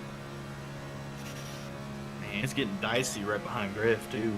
Matt Clemens trying to hang on to the outside line, but man, they're just trying to push the issue. Yeah, 3 wide. Yeah, we just haven't seen people work together. It seems like there's a lot of guys, taking a draft and shooting to the inside or not really working with somebody. A lot of damaged cars too, so you see somebody with a bunch of damage. Chris Bass going to go around, gets a little bit of help, but he actually saves it so far and was able to hang on to it. But we do go under caution though. That blows my mind. He had saved that car. I don't know why we got caution, but yeah, like you said, guys being aggressive, man. Guys making moves. Uh-oh. Oh, boy. We'll see what happens. Do it, Bass. Oh, yep. Bass showing his frustration to Steve Loving. Yeah, Chris Bass just holding that middle line. Steve Loving comes up just a little bit, and they meet, and Bass goes around. But you said it, man. Guys being aggressive, trying to make moves, and getting all they can get, and that's exactly what happened. Man, I would not want to be in race cons right now. Well, I definitely understand the frustration. Got to keep those emotions in check. Like we said early on, man, this ain't it ain't meaning nothing. If you win a trophy, it's a $30 piece of plastic. You know what I'm saying? Man, this ain't the end of the world. Oh no. So. Yeah, no, Bass actually had a really good run going too, but yeah, just yeah. What I see, Colton, is just guys, and I was trying to allude to this. I just see guys, really fighting for their own their own deal, and I don't know if they just realize how much you can make it make that outside groove work. See a lot of guys making moves by themselves and then getting kind of stalled out as the air really gets on the front of their car, and they get by themselves and they just kind of fall back like a rock. Um, Oh, absolutely. these guys need to take a page from Jason Warren.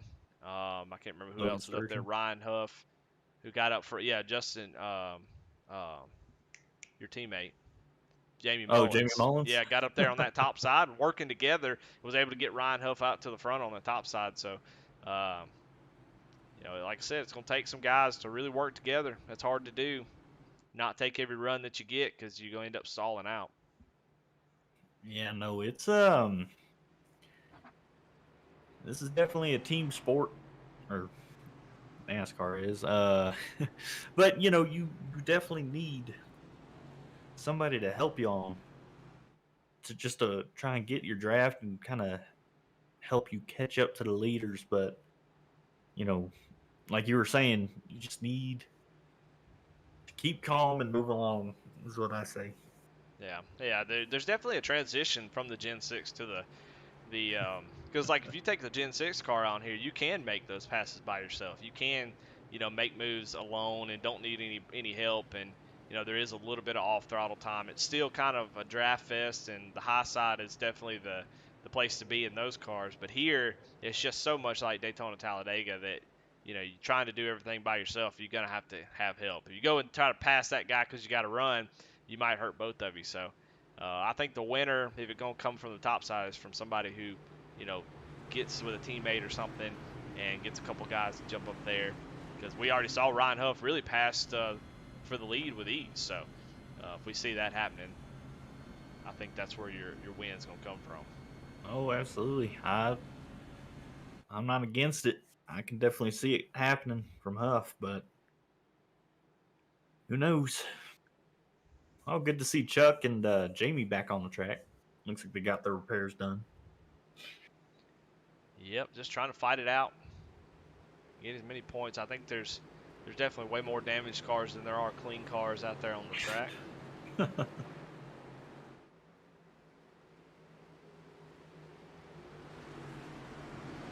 Well, all right, under 10 laps to go. Going to have 8 laps to go. When we go back green, I tell you what, it's about to get wild. So let's have a camera that shows everything, because I think we're going to see some stuff all over the track as we try to keep track of all the action that's about to happen. As guys are definitely not going to be lifting. That's over with as we get down to the nitty gritty. Josh Logan gets a good start. What's Logan going to do? He's going to jump down to the bottom right in front of Justin Ray. Mickey Isaac going to cry his heart out as he sees the top line go away, but jumps down to the bottom. And now Stephen McDonald is out there all by his lonesome. That's definitely not what you want coming to the end of the race. Yeah, you see this little battle back here for 12th. They're side by side. Steve Loving without a front end right in front of him. The bottom line's going to check up here, so they are definitely going to – this front pack's going to scoot away as Ryan Huff working on the inside of Mickey Isaac. And those motors are getting wound up. And it's about to get racy. I feel it. Who is going to win this race? I tell you what, before we call it, give me that best paint scheme, Colt. Oh, absolutely. I really got to give it to man. I'm just loving. Oh shoot! No, I lost him. Man, I apologize. No, you're good. We got a little break in the action as guys are single file, and we're watching this front group, waiting to see who's going to make a move with 6 laps to go as we come to the line. So guys are just biding their time right where they want to be. 6 laps to go. I mean, probably 2 or 3 laps to go, they're going to make their move. You see Ryan Huff looking to the inside, just saying, "Hey, Justin, go ahead now." And he does. He's going to jump down in there. And my goodness, Justin Ray just pretends like he wasn't there and just door slams him. And that's going to put Ryan Huff. A lot of guys driving rough tonight, man. I tell you, these guys want this win. As absolutely, Ryan Huff was definitely there and just comes down and door slams him. So I can imagine we're not going to see. That's not going to be the last we're going to see of that. As Justin Ray kind of comes up off the bottom a little bit, leaves that door open. That was just enough, and Ryan Huff was there. But good job on Ryan to not to take them both out. So I've got to give the best paint scheme to number 24, Sturgeon. well, there you have it. Smil Racing Design best paint of the night goes to Logan Sturgeon, and I could not agree more. I think that's a good paint scheme, good looking paint job, man. It's definitely an eye catcher for sure. You can see it all over the track, and definitely a good call. I think that was a good one. Yeah, I definitely love that shade of blue transitioning into a gray and black. Just an eye catcher, like you said. Loving it. Ooh, look at this little back here. William Griffith, they got tight there on the bottom as guys were having to check up, and boy, they were bumper cars.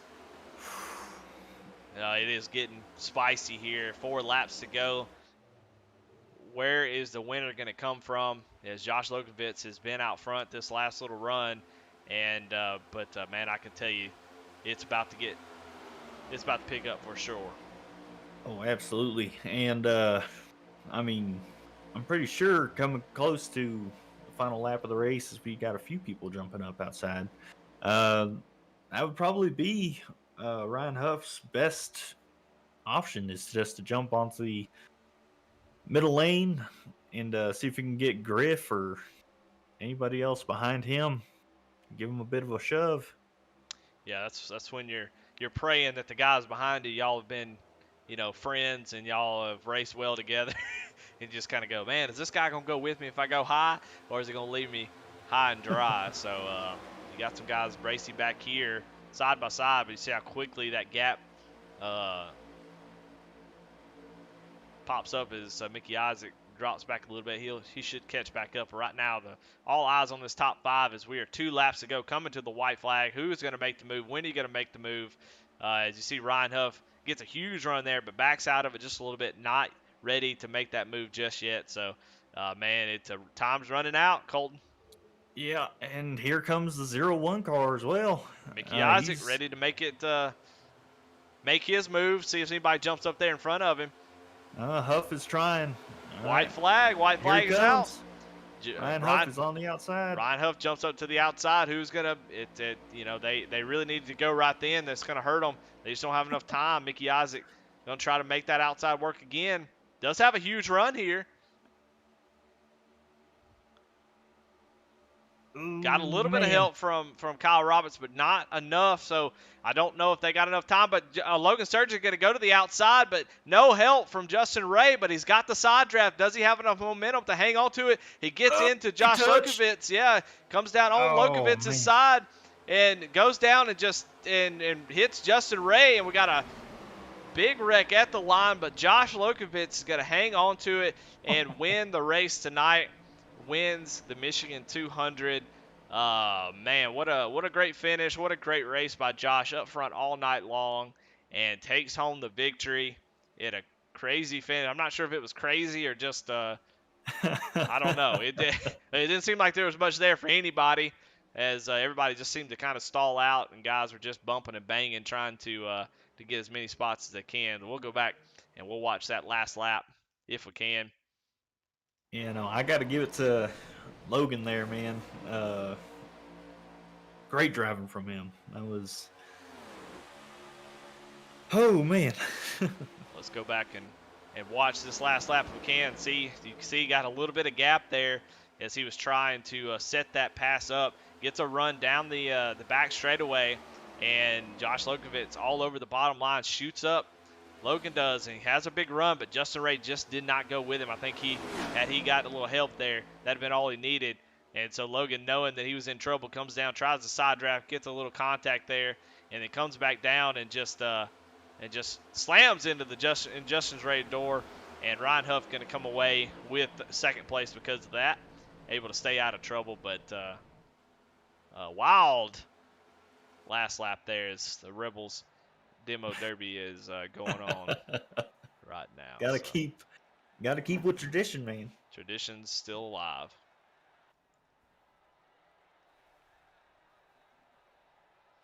Well, all right. Well, let's go ahead and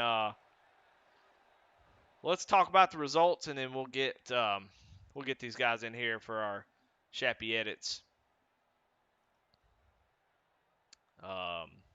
Post-race interviews. All right. Well, we already know the top three, but Mickey Isaac finishes fourth. Kyle Roberts with a great finish in top five. He missing his complete rear bumper, rear diffuser gone. Finishes fifth. William Griffith with a great finish in sixth. Justin Ray seventh. Steve McDonald eighth. Chris Bass ninth. Cameron Combs 10th. Brandon Pollock 11th. Christopher Heiner 12th. 13th. Fry Hubbard 14th. Kai Shepard 15th. Matt Clemens. Pretty much everybody after this was involved in some sort of incident, had some sort of damage.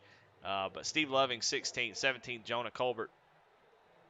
Brandon Wallace finishes 18th. 19th, Eric Burkhalter. 20th, Garrett Kinder. 21st, Daniel D. Cunningham. 22nd, Chuck Pegleg Phelps. 23rd, Aaron Adcock. 24th, Mike Bertosa. 25th, Justin Miller. 26th, Matthias Swank. 27th, Ray Page. 28th, Jamie Mullins. 29th, Jason Warren. 30th, Christian Dedman. 31st, Justin Hendry. 32nd, Chris Reese. 33rd, Jesse Necula. 34th, Tyler Rice. And 35th, I believe, is the end of the field, Jake Ellingson, after pulling off after that incident. So he finishes 35th. So let's talk to our top three as we get ready to bring in Logan Sturgeon. And man, Colton, I'll ask a question. You ask a question. We'll go back and forth like that. And Absolutely. so here we go. All right, Logan. This is Eddie and Colton in the booth. You got us? Yeah, I got you guys. Well, man, a great race. You were up front all race long. Seemed like you were the best wingman. You were definitely the goose of the night, and was right there hanging around Chuck. You know, pushing him, staying out front, just staying in second place, man. You know, being there, ready for that last lap pass. Talk to me about your race. What was it like out there, and what did you need maybe to get that win? Well, first off, I got to give a shout out to the guys down in Po, man. Nobody in Big Fish was running tonight, so I hopped in with them. And so me, myself, Chuck, and Lokomits ended up qualifying close to each other. So the goal was to just run, run all three of us in a line. And we were out front pretty much the whole night. And just came down to that last lap. I told Lokovins that it was it was anybody's game on that last lap. I told him we would drag race back to the line, and got a little too aggressive side drafting, and him and I touched. So I'm glad that we didn't wreck him, and really happy that he was able to get the win tonight. Hey, Logan, it's Lanford over here. Sorry, man. No, you're good. You're good. Just completely drew a blank. Great run tonight, buddy. I actually awarded you the Smil Racing Design's best paint, and I was really hoping. I was like, oh well, maybe if Logan can win this thing, that'd be pretty fun as well. And I tried to call it, but hey, how was the how did the car handle throughout the race? Is my question. Well, first off, thank you for the award, and shout out to Josh Oswald for making this paint. The car, it was wide open around the entire track. It drives like a super speedway, and being in the draft is all about it. It's the tires started to slide just a little bit towards the end of that run. So I was letting out of the throttle just a little bit, but it definitely showed that tires still played a factor. I know some of those guys took only fuel, and they came out ahead of us, and we ended up just driving right by them. So that that 5 or 6% that falls off these tires still it makes a big difference. But other than that, I mean, it's still wide open. I personally don't like, I personally don't like it, but it is what it is. I'll be excited to see what the big update has in store, and with the added horsepower, maybe they'll a, l- you know, drive a little bit faster. So you have to like get out of the throttle and worry about tires and just instead of staying wide open. But other than that, no. I mean, it, these cars fit my driving style. So I've always had really good luck at super speedways. I think I'm up to like 7 wins in this league on super speedways. So tonight was kind of a super speedway race. So I was hoping to get my first cup win, but wasn't meant to be. We'll come back next weekend.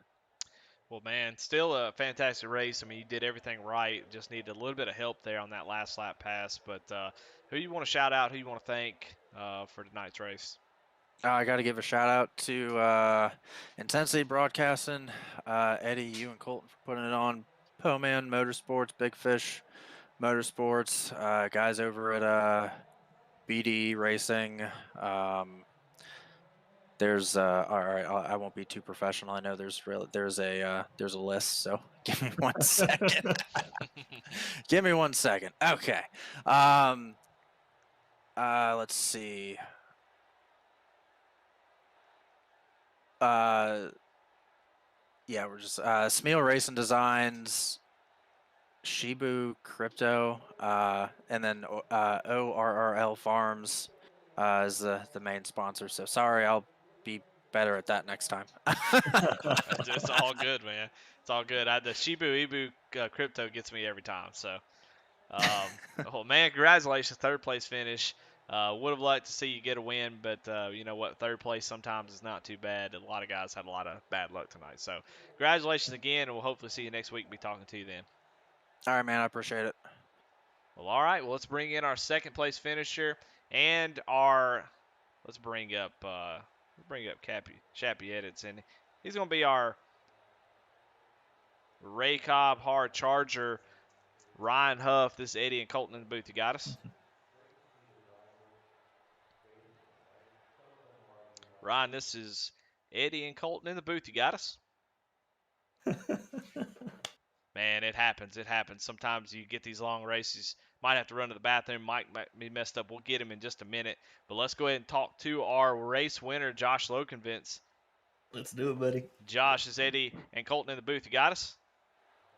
Yes, sir. Hey, man. Well, congratulations, dude. That was a fantastic race.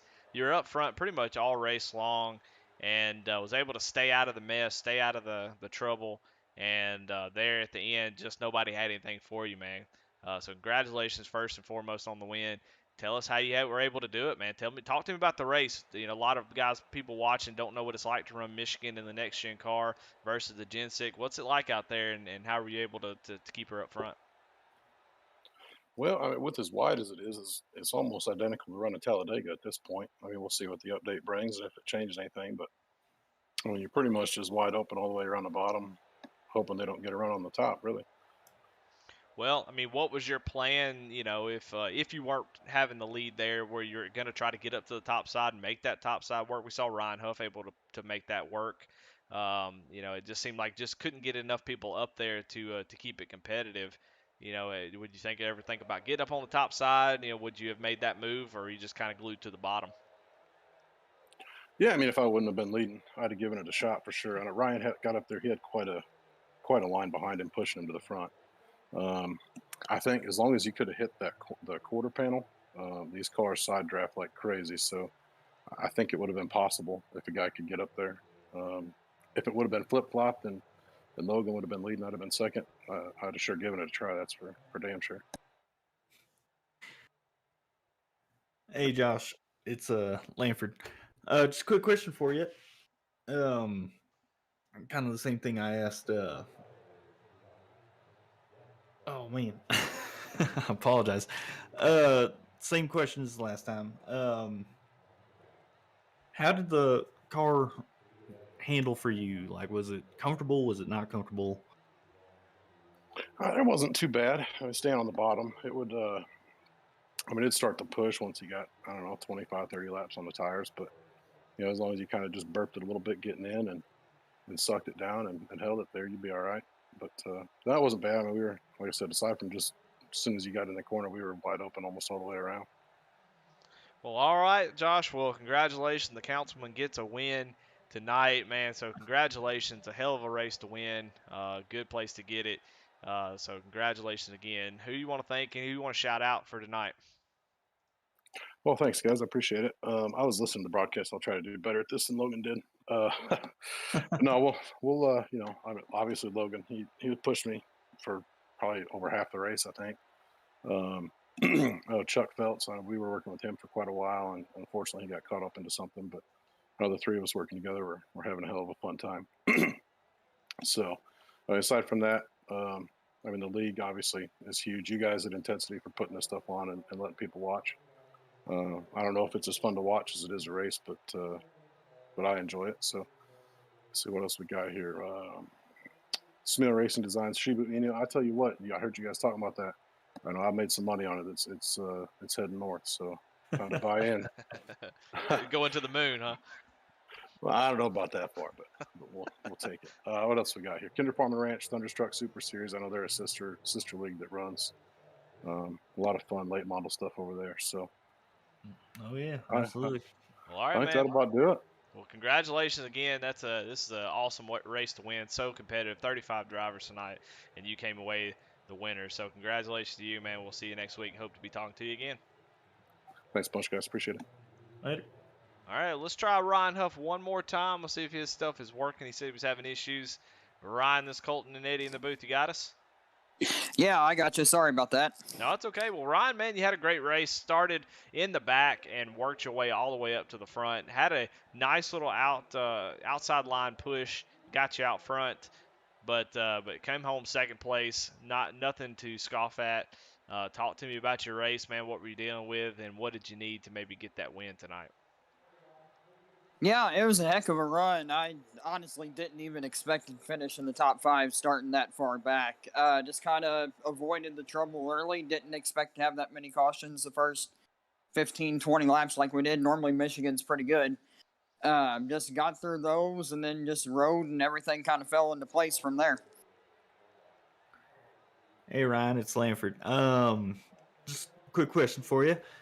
Coming up to the checkered flag, I saw you were getting a bit of help on the outside, but you just stuck to the inside, and I was just wondering what your thought process was there. Yeah, I kind of seen what looked to me a hole open enough on the bottom. If that was going to be the move that I needed or not, I wasn't 100% sure. I just kind of went with it. The outside didn't seem to have a little bit more momentum, but there on the last lap, it's one of those things you make split-second decisions. Sometimes they're the right ones, and sometimes they're the wrong ones. Oh yeah, well, all right, man. That. Well, congratulations on the second place. It was a hell of a run for you, the Ray Cobb hard charger for sure. So congratulations, man, second place. Who you want to thank? Who you want to shout out? Any sponsors that you want to holler out tonight? I just want to thank my team, Evil Empire Simsport. Great group. Been running with them for about a year now. You'll see a bunch of them in the Outlaw Truck Race tomorrow night. Just want to thank some of our sponsors, Raise Energy, the Derek Holland 60 Feet 6 Foundation, Doc Sports Bar, JDM Designs for the awesome paint job, and that about covers it. All right, man. We'll hopefully be talking to you next week. Congratulations again. All right, thank you. Well, all right, Colton. Well, man, you got any last thoughts as we get ready to close this one out? Race number 2 in the Send It Cup series here. What you got any closing thoughts? What do you think about tonight's race and going forward with this next gen car? Well, just looking at the schedule, it definitely looks, if we can kind of keep it clean next week at Kansas, I'm pretty sure it'll be a whole lot smoother of a process. But no, these guys definitely put on a great show tonight. Few little less cautions, but I mean, a lot of people couldn't. You can't put all the blame on everybody. It was just rough. I I apologize. Just a lot of hard racing and Yeah, absolutely. Well, it's going to take a lot to, it's going to take a lot of learning curve, and then guys are going to get used to it, and they're going to change them again with a big update. So it's going to be a wild season, I think, and I think, there's going to be some learning, especially once we get to tracks like Bristol, Homestead, Iowa, maybe just Bristol, maybe Iowa, as pretty much the bigger tracks have been all but flat out. So hopefully once we get to a track you got to slow down at, thinking of Watkins Glen, maybe Dover, and then of course we got Bristol Dirt looming. I'm terrified of that race. So who knows what's going to happen? We'll see after the update. It may change the way these cars drive with the package being changed in real life. Hopefully that they get a little bit more racy. It's really hard. I can imagine there's going to be a lot of drivers that just aren't too thrilled with the way this race is going because it feels like you're just in a box. You're full throttle. There's no off throttle time.